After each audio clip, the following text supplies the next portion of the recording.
we'll look at the meaning of business organizations. Then we'll also consider the types and features of business organizations.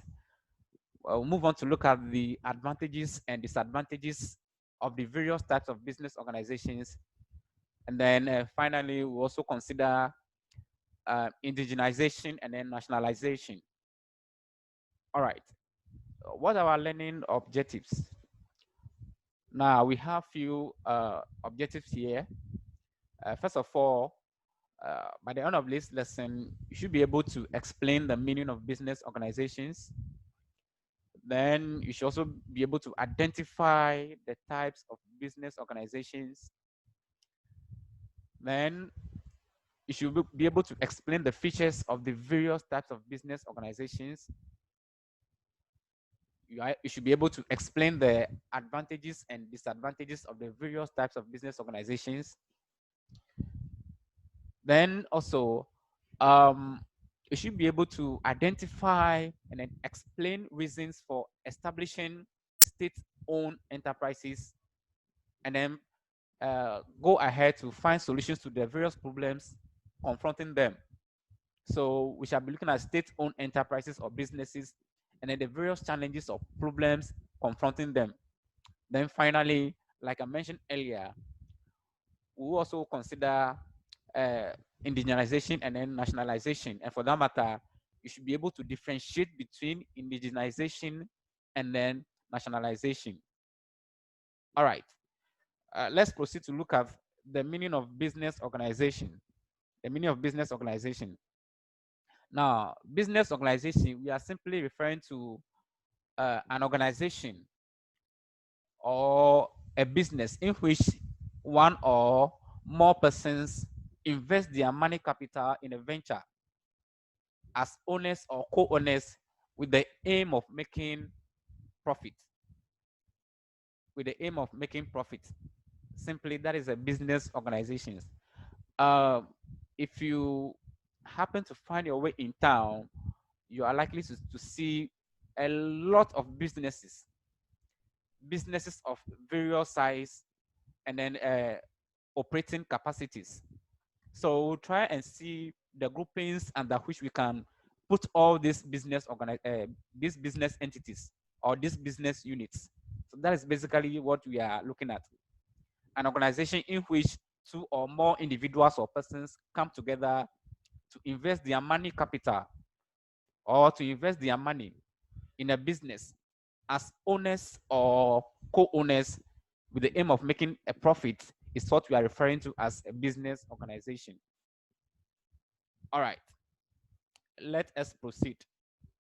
Now, what are the criteria we use in order to identify and classify the various types of business organizations?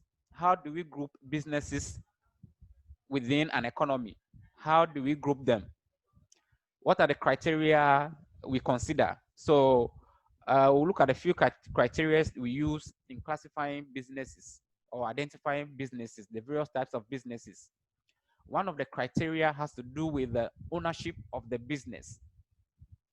One of the criteria used in classifying businesses has to do with the ownership of the business. This basically looks at who owns the business, whether the business is owned by one person, an individual, whether the business belongs to a group of persons or a group of individuals, or whether the business is owned by the government or the state. So using this consideration or this criteria, we are able to arrive at certain types or examples of businesses. We are able to use this criteria to determine certain types of businesses within an economy. All right. The next criteria usually considered has to do with the size of the business. The size of the business.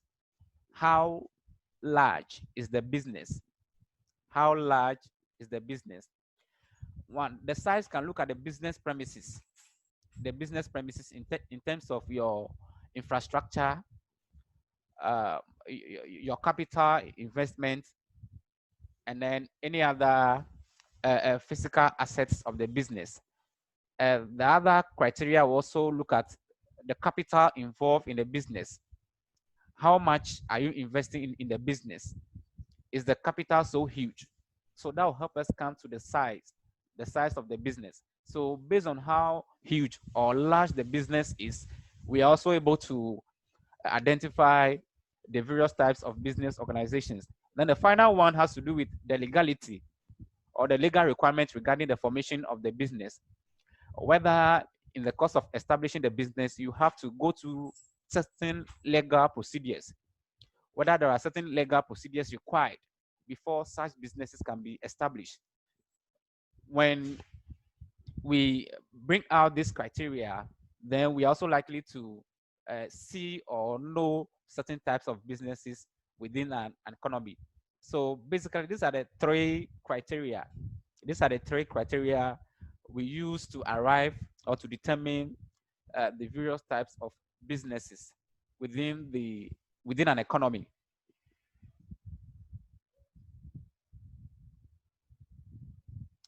I believe we are all clear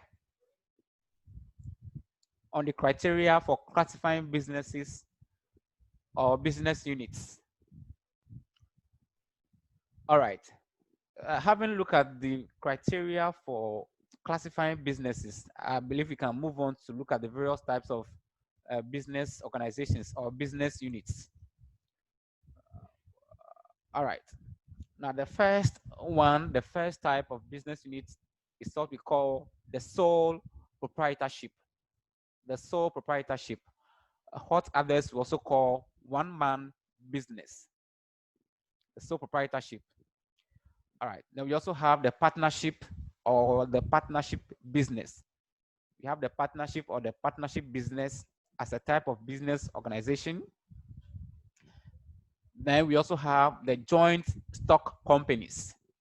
We have the joint stock companies. We have the cooperative societies. We have the cooperative societies. And then we have the state-owned enterprises, or what we call public corporations. The state-owned enterprises or the public corporations.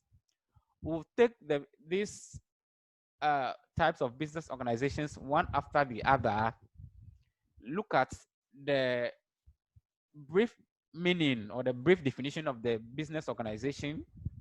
We'll look at the characteristics or the features. We'll look at the advantage and then the disadvantage. We'll look at the advantages and then the disadvantages. So that is basically what we are coming to do. We'll take the first one. We'll take the first type of business organization, the sole proprietorship. So one will ask, what is a sole proprietorship business? What is a sole proprietorship business? Now, the sole proprietorship business or the one-man business is simply the business organizations or the business units in which a single individual owns and controls the affairs of the business. The business or the affairs of the business is controlled by a single individual. This individual is responsible for seeing to the day-to-day running of the business when it comes to the provision of capital and then other decisions regarding the business. It is this single individual that takes these decisions. And for that matter, he owns and then controls the entire business affair. All right. This individual is also known as the proprietor. This individual is also known as the proprietor. So usually we call this one-man businesses, the owners of these one-man businesses as a proprietor. We call them the proprietor. We have few examples. They include shop owners. Shop owners are all part of the one-man businesses. We have petty traders, and then more examples. All right, so we can take the institution of Sonrise, the Sonrise institution. It is a private business. It is also a sole proprietorship business, and then the school is managed and run by a single individual, as you are all aware. Even though uh, uh, the manager or the person running the business may rely on co-workers to help him or her manage the business. When it comes to the total control of the business, it's in the hands of a single individual. And for that matter, major decisions regarding the affairs of the business, how the business should be run or managed, is taken by this individual. So there are a number of sole proprietors in the country. We have quite a number of sole proprietors in the country. All right. What are the main features of the sole proprietorship business? What are the main features of the sole proprietorship business?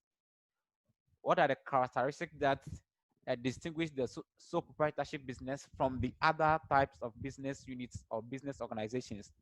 That is what we shall look at. One, when it comes to the ownership, the control, and then the management, the sole proprietorship business is owned, it is controlled, and it is managed by a single person. It is managed, it is also controlled by a single person. That is why we call these businesses one-man business. All right. So this individual is responsible for taking decisions regarding the business. That is business management, taking decisions to ensure the success of your business. All right. Then we also come to the production. In terms of production, in terms of the productive capacity of the business, these businesses are usually small. And since they are small businesses, their production levels are usually small. So the production is usually on a small scale. Their production levels are usually on a small scale. What this basically means here is that because they are small scale businesses, they are not able to engage in huge or massive production on a large scale, as we may have some other industrial companies engage in. So you see a shop owner, you look at the business premises, you look at the commodities he's engaged in, you realize that it's relatively small. It is relatively small.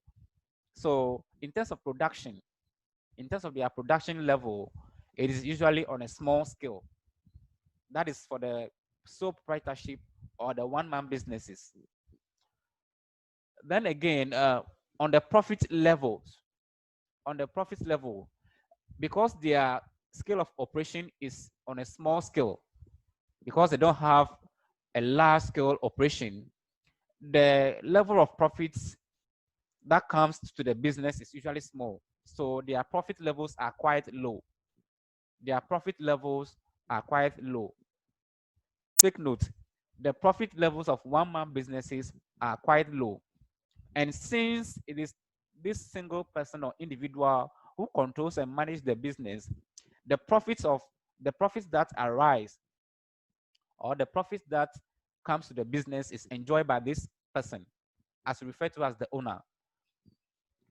The profits are low, and when we come to the enjoyment, the profits are enjoyed by the single person, the owner of the business. Then on capital, another feature of the sole proprietorship business has to do with the capital requirements or the provision of capital. The capital required to start a sole proprietorship business and then manage the entire business is provided by one person, the owner. So it is the owner of the business who is required to make the capital available to run the business. And I'm using capital here to refer to money capital in terms of the money needed to start the business. All right. Then there is also self accountability. There is also self accountability under the sole proprietorship business. What this basically means here is that the owner of the business is not required to go and then render account to anybody or any other third party simply because the business belongs to him or her. Since the business belongs to him or her, he's held accountable to what? His or herself. He does not have to account to anybody. He's not supposed to uh, uh, uh, meet anybody and then give an account of how the business is operating, whether the business has been doing well or not. So there's self accountability here. Sarah, what is happening there?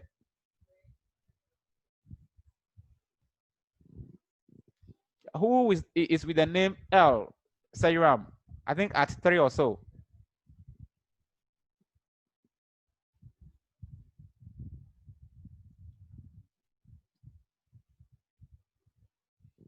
All right, let's continue. So if you come, one other feature of the sole proprietorship business or the one-man business has to do with the fact that if you come to most developing countries, this type of business, the sole proprietorship business or the one-man business, is the commonest type of business you are likely to find, which means that most of the firms or the individuals engaged in any economic activities are either into the sole proprietorship business or the one-man business. So it is a very common type of business in most developing countries. Most developing countries are characterized by small scale or one-man businesses.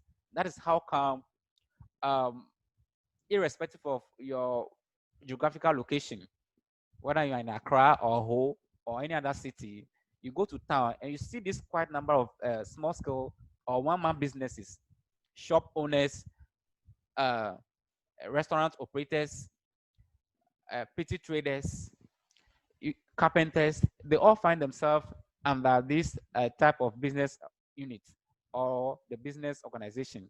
So it is one of the commonest type of business units you can find in developing countries.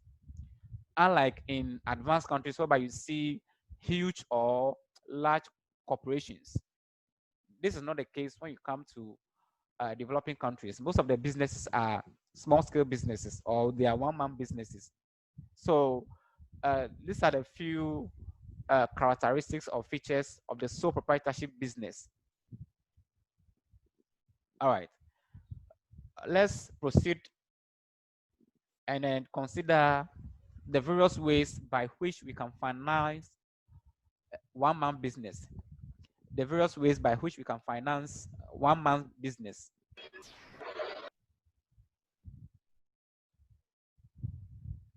We are looking at the ways of financing the sole proprietorship business or the one-man business. How do we finance a sole proprietorship business? One, by personal savings. By personal savings. And I believe you all understand what we mean by personal savings.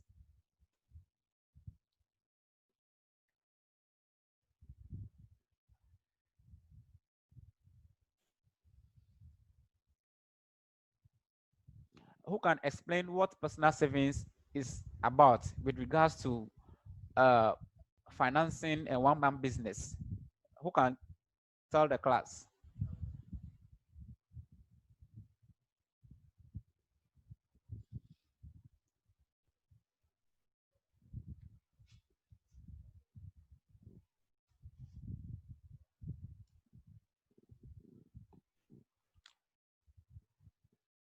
Students, you know what personal savings is about. You know what personal savings is. I believe this is not new. Sir. Sir. So yes, I'm listening. Don't tell me you don't know what personal savings is about. Sir. Yes. Sir, please, personal savings is just like your own saving at the bank or a susu box, something like that. Okay. Yes. Any other explanation? Or you want me to mention names?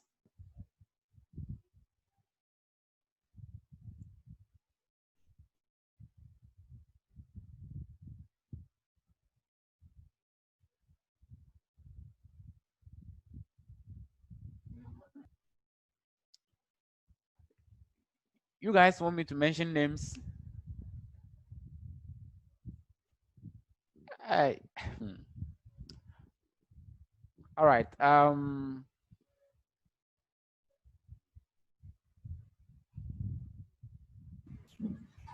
Say, Yes, personal saving, let's say the profit you get from the business, you are yes. saving it in a bank or with a susu, people like for future use. That is excellent. So, personal savings, we are just looking at the monies that the individual, the owner of the business, the various monies is been able to save with the bank or any other financial or saving institutions. In Ghana today, we have quite a number of savings institutions in the country. We have the rural banks, we have the cooperative unions, uh, which by way helps what to encourage individuals to save. So once this income of individuals are not spent, once these incomes are saved with the financial institutions for an appreciable number of years, then when individuals want to finance or start a business, they can go and then withdraw these savings, these personal savings, and then use them to start the business or even finance the entire business. I believe we are all clear. All right, so that is personal savings. All right, then another way of financing one man business has to do with the borrowing. Individuals can borrow from financial institutions. Individuals can borrow from financial institutions. We have quite a number of financial institutions in the country. And for that matter, if individuals want to uh, finance a business or they want to access capital to invest in the business, these individuals can engage these financial institutions in order to solicit these funds or these money to run the business. Now, because of the nature of the business or because of the nature of the one-man businesses, the capital required are usually small. And for that matter, it is easy for this individual to access this type or kinds of capital. Now, the only challenge here has to do with collateral security. You know, in order to access money from the banks or any other financial institution, the individual or the individual are usually required to tender in what we call a collateral security. Individuals will need a collateral security in order to access these loans or these monies from the various financial institutions. And once you don't have these collateral securities, it becomes difficult for the individuals to access this means of financial assistance. So, yes, by borrowing from the financial institution as a means of financing your business, you be required to provide um, what we call the collateral security. And I believe you guys know what the collateral security means. Basically, it can be your property, it can be your car, it can be a plot of land, or any other assets of yours that can be used to to get the loan from the banks or any other financial institutions. Now, the sort of asset or the sort of collateral security you use to access the loan depends on the size of the amount you are going for or you are going to borrow. So if you are going to borrow, let's say an amount of 1,000 cedis, 2,000 cedis, 3,000 cedis, I believe you don't need to use your personal apartment or your building as a collateral, considering the amount involved. So depending on the amount you want to borrow from these financial institutions, that also determine the sort of collateral security or asset you use as a collateral security in order to have access to these loans. Then also you can borrow from friends or close relatives. You can borrow from friends and then close relatives. And the amount involved or required to start these businesses, the one-man businesses, are not so huge or are not so large. So individuals or owners of these businesses can easily rely on friends or close relatives in order to take or receive some financial assistance in order to finance their businesses. If it were to be a huge business or a very large business, I believe it would be very difficult to have this financial assistance from friends or perhaps close relatives. But because of the nature of the business, because it is relatively small, the capital involved is also small. And for that matter, friends or close relatives can make these monies available for individuals to borrow in order to finance their businesses. Then we have the use of inherited capital.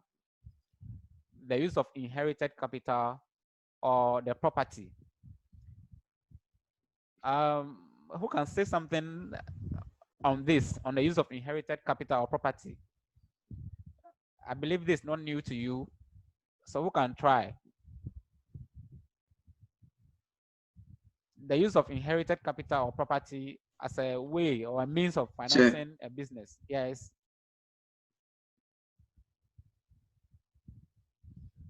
Yes, I'm listening. Sir.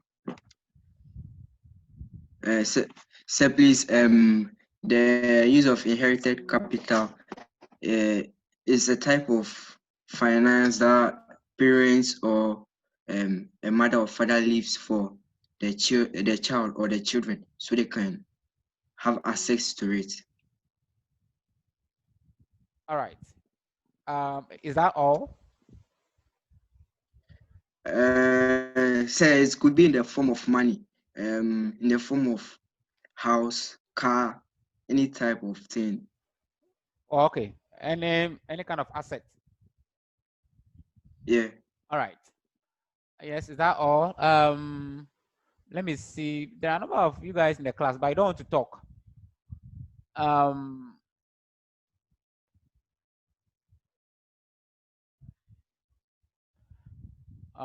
okay.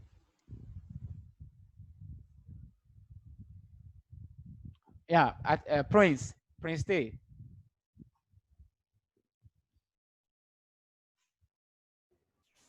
Sure. Yeah, so how do you use inherited capital or property to finance a business?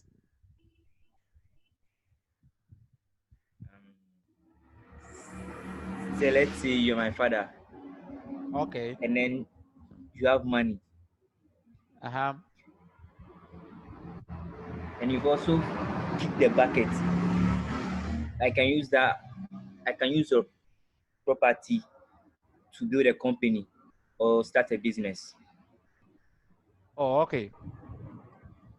All right. So I believe uh, that is comprehensive. I think you've tried. So like they have said, the inherited property or capital, we are basically looking at assets or properties that has been left behind by a deceased, someone who has passed on to the children. So you can have plot of lands, you can have buildings, you can have cars, vehicles, or even companies, or even companies.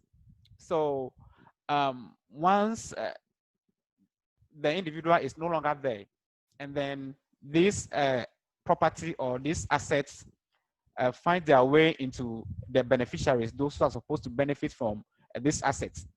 Once they want to start a business or even finance a business, they can rely on this inherited capital or assets to what? To help them finance their businesses. If it is in the form of cash, then the property can be sold and then the money used to what? To finance the business. Is that clear? All right. Then even in relation to accessing or borrowing from the banks or the financial institutions, the individuals can even use this inherited capital or properties as a collateral security in order to have or access a loan from the financial institutions like the banks. So this is how the inherited capital or the property can help individuals within who operate or run one-man businesses to finance their business operation or activities. All right. Then this interesting one, plowing back profit. Plowing back profit back into the business. Is Noling. Noling, are you here?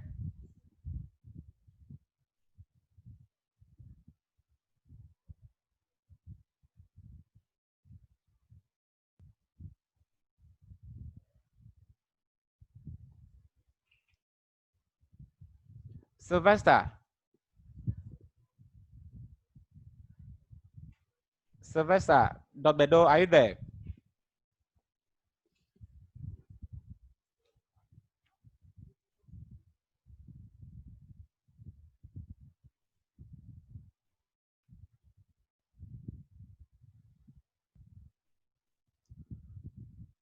Rosemont.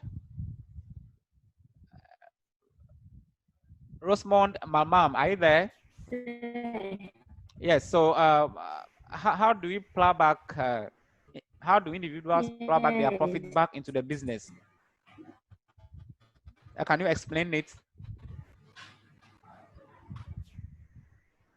Say. Yes, I'm listening. Yes, I'm listening. Let me try. Okay. Let's say the person like own the business, and let me say need some goods, and he need to bring some goods in which are finishing. The person go in for that profit is saving like to bring in the goods. That is your explanation on the plowing back profits back into the business. Yes. Okay. Thank you for trying. Not exactly, but then thank you for trying. Rejoice, Bogo Rejoice.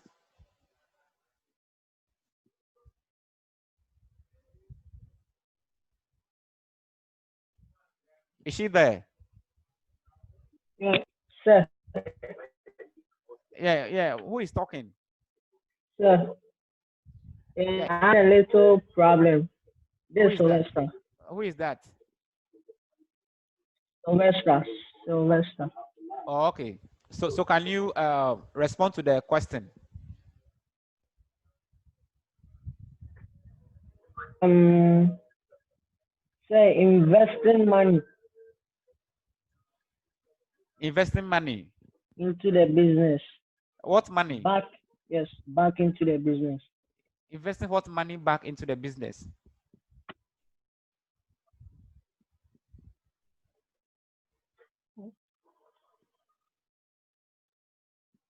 The savings. Savings. Uh, All right. Thank you for trying. Peggy, I see your hand raised. To me, it's using the profit you got from your business, putting it back into the business again. Okay. So that is excellent. Basically, the plowing back profits back into the business is basically where businesses use the profits they gain at the end of their financial or their economic activities. The profit you earn from the business, uh, you decide to use this profit or to reinvest this profit back into the business. That is what we are basically referring to as the plowing back profit. Now, normally there are some businesses when they engage in their operation and then they make the profit. You know how we sometimes behave. Some of us, the way we spend is quite outrageous. So once they make the profit, they end up buying unnecessary things. They want to have this, they want to have this. They spend the entire profit on expenditure. They earn it on spending the profit on so many things that are not needed. So when individuals decide to use this profit, the profit they are able to make in the business, when they put this profit back into the business, when they put the money, the profit back into the business without consuming or spending the profit, this is basically what we are referring to as the plowing back profit. You are reinvesting your profit back into the business. So it is also a way of financing your business. It is also a way of financing the one-man business or the sole proprietorship business. All right. Then finally, we'll look at the hire purchase. The hire purchase as a way of financing one-man business. Um,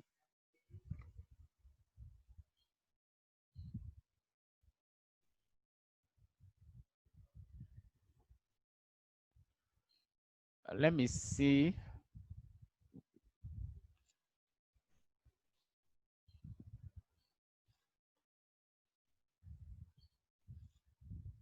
Um, SZ Camillus, are you there?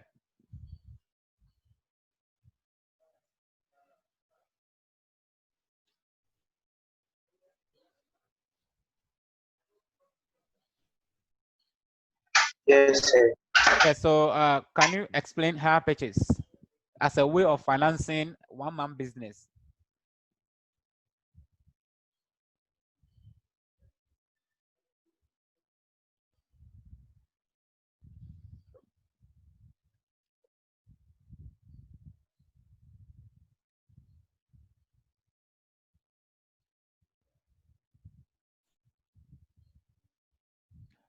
SZ, are you there?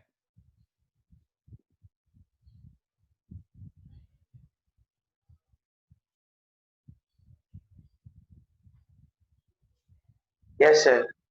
Yeah. So, tell the class. You can try.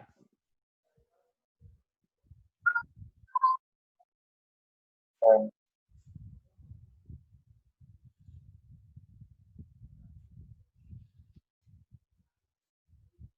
sir, please, I don't. Um,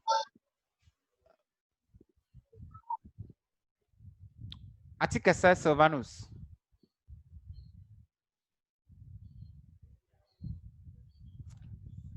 Silvanus. Yes, sir. Yeah. So try.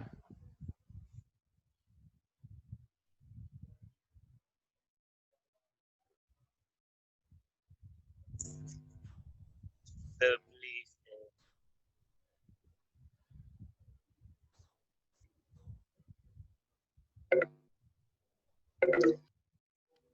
So please, can I try later? All right. Um, yeah, students who can try.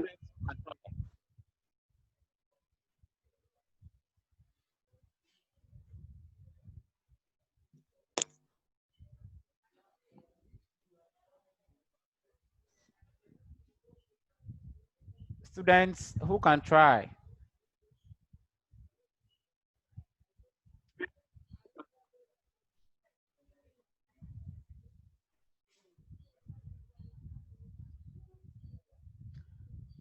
All right. So the hire purchase, they are basically in the form of credit facilities offered to customers or businessmen. They are in the form of credit facilities. So if you are a businessman and then perhaps you require a raw material to use in your production, and for that matter, you don't have the required money or the required capital to buy or to pay for the raw material, then the raw material can be given to you as a credit. It will be given to you on credit basis, which means once you buy the raw material, you will not have to pay immediately. You you are supposed to pay at a later date, and this payment can be arranged on installment depending on the sort of arrangement you are able to have with the person selling the raw material to you. So they are basically in the form of credit facilities being granted to what usually customers who buy from companies or other businesses. Now, um, one interesting thing about this hire purchase is that if you are going to buy the item or the commodity on credit, you are not likely to get the item or the product at the ruling market price. Because the item or the commodity is granted to you on a credit basis, you are likely to have the price or the amount charged for the commodity or the item higher than the price prevailing in the market. What basically means here is that assuming you have the ready cash to pay for the item or the commodity, then the price is likely to be lower than what you come and pay if the item or the commodity is granted to you on a credit basis or is granted to you on credit. That is basically what we are talking about, or what we refer to as the hire purchase, where businessmen or individuals are able to purchase or buy raw materials or other commodities, and then they come back and then pay the amount at a later date. So that is basically about what the hire purchase, simply like granting a credit facility to customers. And this solely has to do about the purchase of raw materials or other goods and services. It's not about money. It is not about money. So if it is about money, that will fall under the borrowing. Yes. So that is for the hire purchase. Are we all clear?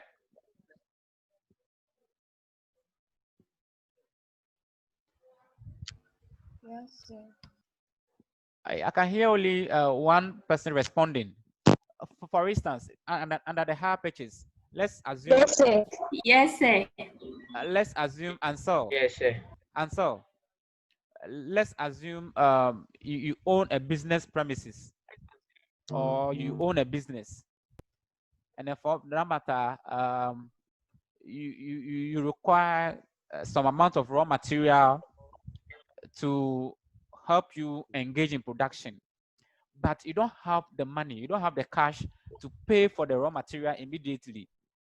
So you can go to your supplier or the firm or the company or the industry supplying you the raw material, and then you have you engage in some form of financial agreement with them, so that the raw material or the item can be given to you on credit basis, so that later on, after you have gone and used the raw material to engage in production and you have made enough profit, you come back and then pay back the money.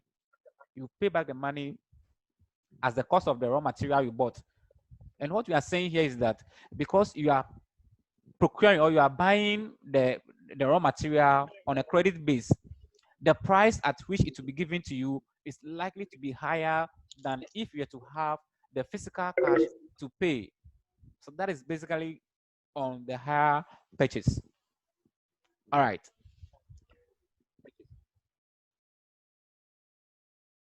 Yeah, we have about 30 minutes more. Shadrach, I see your hand raised.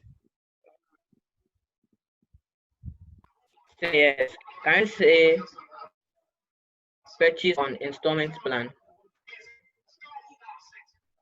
Installment plan. For the definition for the hire purchase. yes. Yes. Yes. So Yeah. yes, it depends on the arrangement. Okay, the payment terms you both agreed on. So if the agreement is that you're going to pay the money in installment for a particular duration, let's say for 4 months, then that is the installment. That's the installment for the payment. So every month you are supposed to pay a specific amount until the entire amount is cleared. So yes, we can accept that.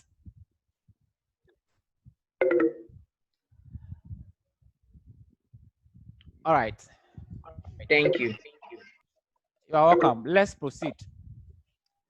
Now let's look at the advantages. We have about 30 minutes, so we can end the discussion on the sole proprietorship, and the next time when we come, we'll look at the other types of business organization. So quickly, let's look at the advantages of the sole proprietorship business or the one-man business. What are the advantages? What do you think are some of the likely advantages? Looking at the fact that in terms of ownership, it is controlled and managed by one person. The profit is enjoyed by one person. The production is usually on a small scale, and for that matter, it is easy to manage and then run. There is self accountability. You don't have interference by individuals outside the business. What are some of the advantages? So let's take them. I see quite a number of hands raised. Rosemond. Say, it is easy and simple to form. It is easy and it's simple to form. Yes. Why do you think it is easy and simple to form? Say, this is because like it requires low capital to start with. Okay. All right. So since the amount of capital, money capital required to start a one-man business is relatively small, it is quite easy for individuals to set up these businesses or to start these businesses.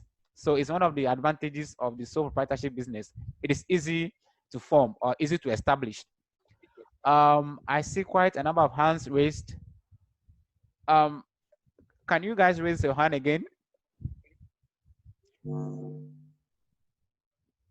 All right. So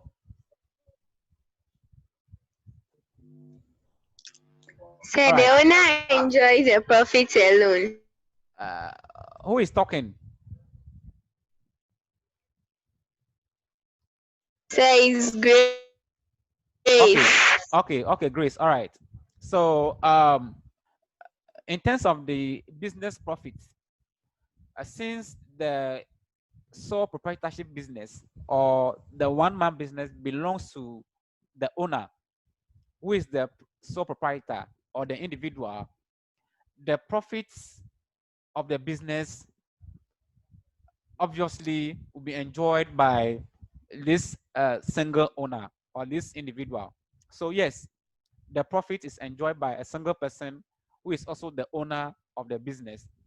Now, it's not about how he or she spends the profit. That is not how, or that's not how we are looking at it. In terms of who the profit comes to, when the profit comes, he's not obliged to share the profit with anybody. So the profit, all the profit comes to him as what? As an income. All right. Rosemond, I see your hand up. Say, say, Yes, I can hear you. uh-huh. Quick decision making. There is quick decision making. All right, so Yes. that is an advantage. So how do you explain that? How do you explain it? Wow. Say, like the owner does not need to consult anybody for any let's say for any decision. Like the person manage himself and control the business himself. So Okay, he made okay, the decision in her own interest. okay. So that is excellent. Decision taken with under the sole proprietorship business is quite fast and then quick. And why are we saying this? We are saying this because, one, in terms of the ownership, the business is owned by this single individual. It is this individual who manages or controls the affairs of the business. And since he is the sole person involved in the management, the control, and the running of the business, he or she does not have to consult anybody in order to take decisions as to what to do in the business. Perhaps if he wants to go and buy a raw material, he does not have to control or does not have to consult anybody before that decision can be taken. If you want to reduce your price in order to attract more customers, you don't have to consult anybody before you take that decision. So it makes decision taking very easy and then quicker under the sole proprietorship business. All right. So quickly, let's look at the advantages and then we move on. So first, it is easy to establish or form, as one of your colleagues rightly said. It is very easy to establish or form, simply because the amount of capital required to start this type of business is very small. All right. And usually this type of businesses also, they don't require any legalities as to the legal requirement before such businesses can be formed. No. Once you are ready with your capital, you can set up your small business and then you begin your operation. So it is very easy to form and establish. And that's how come you even find most of them in developing countries like Ghana and then any other West African countries. Then also there is self or personal interest in the business. And then you are also saying there's hard work by the owner. There is self or personal interest in the business, and then we are also saying that there is hard work. Why is it so? Who can tell us why there's personal interest in the business?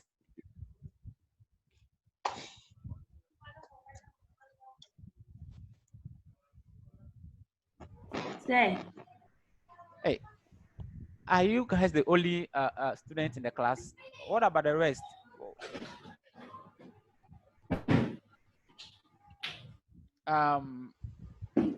say, Bridget, yes, hold on. Bridget, Jeramado, are you there? say. Yeah, Rosemond, hold on.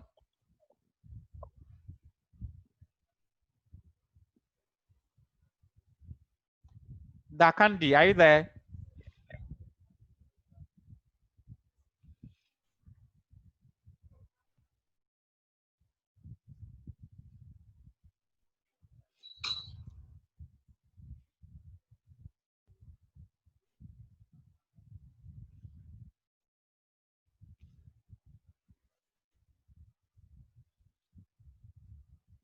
All right, Rosemond.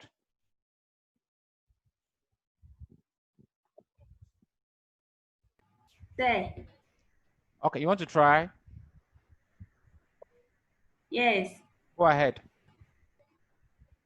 Say, for example, like if the person don't work hard, no one is going to do it. And if the person work hard, the profit, like he's going to enjoy the profit by himself.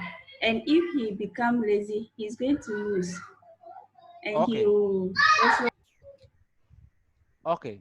So that is why there is self or personal interest. That is correct. So now the owner is responsible for, first of all, the business belongs to the individual, the owner. So in terms of ownership, it is the individual who owns this business. Now, the management decisions that are taken in the business is done by only the owner. All right. Now, if you fail to put in the necessary management policies or how you run the business efficiently, the success or the failure of the business depends on what the individual engage his or herself in. Whether you come to work late, whether you close from work as early, whether you take certain decisions that is likely to disrupt the smooth operation of the business, all these things boils down to what the individuals. So since the individual is aware of all this, the success or the failure of the business depends on how best he's able to manage the business. Then there's that self-interest or that personal interest in the business affair, just to ensure that the business becomes successful. Mind you, if the business is not successful, the individual or the owner will not be able to enjoy the profit that he or she hopes to enjoy. So, since the individual is interested in enjoying the profit, then there's that personal interest, there's that dedication, there's that devotion, there's that commitment in the business. So that is also one advantage of the sole proprietorship business. We see what individuals do, people who happen to be working for others, because it is not their business, because the business or the firm is not theirs. They engage themselves in a number of activities that are not likely to affect the business well. So yes, the business belongs to one individual or the owner, and for that matter, there is that self-interest, there's that commitment, there is that uh, uh, willingness on the part of the individual to sacrifice everything to ensure the success of the business. So there is self or personal interest. It's an advantage of the sole proprietorship business. You don't likely find this in other forms of business, like the joint companies or even the public corporations or the partnership businesses. So it is an advantage. You can even take those of you whose parents are sole proprietors. They have their own businesses. You see how they go about their businesses. So there's that personal interest or there's that commitment on the part of the owner regarding the business affairs. All right, let's move on. Then there is easy and quick decision making, as one of your colleagues rightly said. There is easy and a quick decision making. Then there's enjoyment of privacy. There's enjoyment of privacy of business affairs. So all informations, all issues regarding the business, you know, they are not exposed to others, which means others are not supposed to have access to any information about how you go about the business. You don't make this information available to individuals who don't necessarily need them. But this doesn't mean that if you are engaging in any activity that goes against the laws of the state, the government cannot come in and then uh, want to know exactly what you do. That is not what I am saying. In terms of the privacy of business affairs, that is how you operate your business.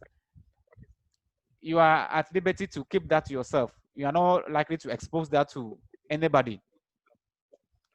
Now, once we move on, you see the limited liability. We see the limited liability companies. Most of them, they publish their financial statements in a newspaper. How many of you have witnessed this?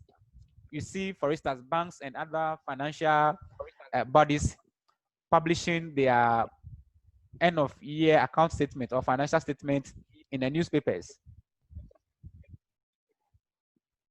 Now, once this happened, you are exposing the business affair to the public. Under the sole proprietorship, the individual is not required by law or any other enforcement to make this information about the business available to the public, which means that he's at liberty to keep whatever information about the business to himself.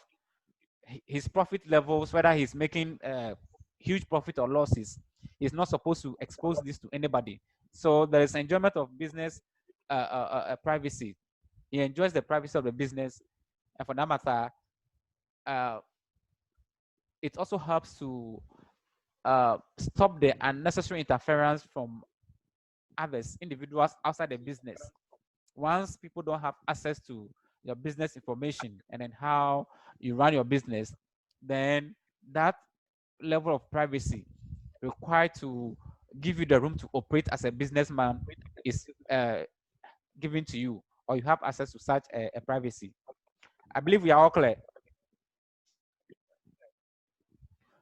Then also we have the business profit. In terms of the business profit is enjoyed by the owner. The owner of the business enjoys the business profit. So it is also an advantage. You do not have to share the profit of the business with other individuals, unlike we may find in the partnership business or in the other types of business units. And the sole proprietorship business, the individual is entitled to the entire profit that the business is able to make. So this profit belongs to the individual and he enjoys it alone. So it's an advantage. And normally, when you come to this part of our world, we want to enjoy whatever profit that comes on our businesses alone. We don't want to share whatever profit that comes or that emanates from our business activities. And for that matter, we are likely or we are more encouraged to engage or have this type of business unit. That is also the reason accounting for the much and the many sole proprietorship business or the one-man businesses we have across the country. So yes, it's an advantage. The profit is enjoyed by the owner alone. Then also there is a close or cordial relationship between the owner and then employees as well as the customers. So if the business owner decides to employ few individuals to support him to manage his or her business, there is that cordial relationship. There's that smooth business environment for the owner and the employees to interact with each other to ensure that the business moves on smoothly, as well as the customers. When the customers come to the business premises, they are likely to see the owner of the business. And for that matter, any challenge or any difficulty, any suggestion they may want to give the owner about the operation of the business, since they have such a close contact with the owner, it makes it possible for such information to be given to the owner. And it helps to address issues, some of the issues that may come along with the business. So it's also an advantage. Unlike most of the huge establishments or the businesses, whereby even the CEO, uh, uh, um, it is not possible for you to see the manager, even the CEO who happens to be the manager or the person who controls the business affairs. You're not likely to even meet him. So this is not the case where you come to when you are looking at the sole proprietorship business. There is that cordial relationship between the owner, who is the uh, employer, and then the employees, those few individuals who the person may want to come or hire to support him or her in the business operation, and then as well as the customers. So since this cordial relationship exists, it is likely to ensure even the success of the business. So it is an advantage. It is an advantage. All right. We'll look at the disadvantages and then we'll end the lesson. Our time is almost up. So let's look at the disadvantages of the sole proprietorship business, and then we end the lesson here for today. All right. So quickly, the first one we are looking at is that there is unlimited liability. Or what you're saying, the owner has unlimited liability. Answer.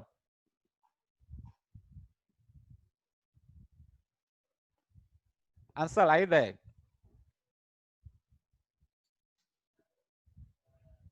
Says, Yeah, so how can you explain this? How do you explain the unlimited liability on the part of the owner of the business as a disadvantage? so it refers to some legal obligations, general partners, and sole proprietors because they are liable for all business debts in their business Okay, so if the business can't pay its liabilities. oh, okay, all right. So simply what we are looking at here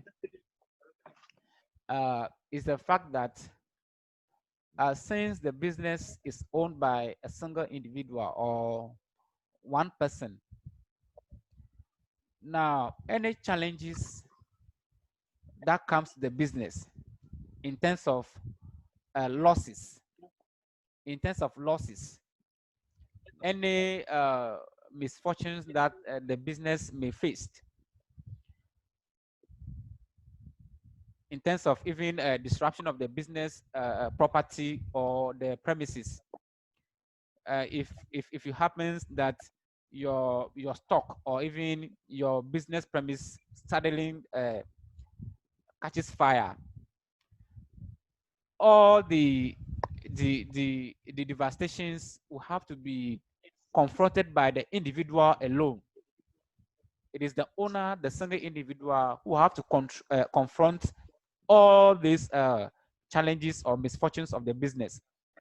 So if you have accidents developing, if you have losses in terms of business losses, all these misfortunes comes back to what, to the individual. So the individual is not limited. The individual is not limited as to uh, the misfortunes or the the development in the business that may not augur well with the business. I believe you are all clear. I believe you are getting it.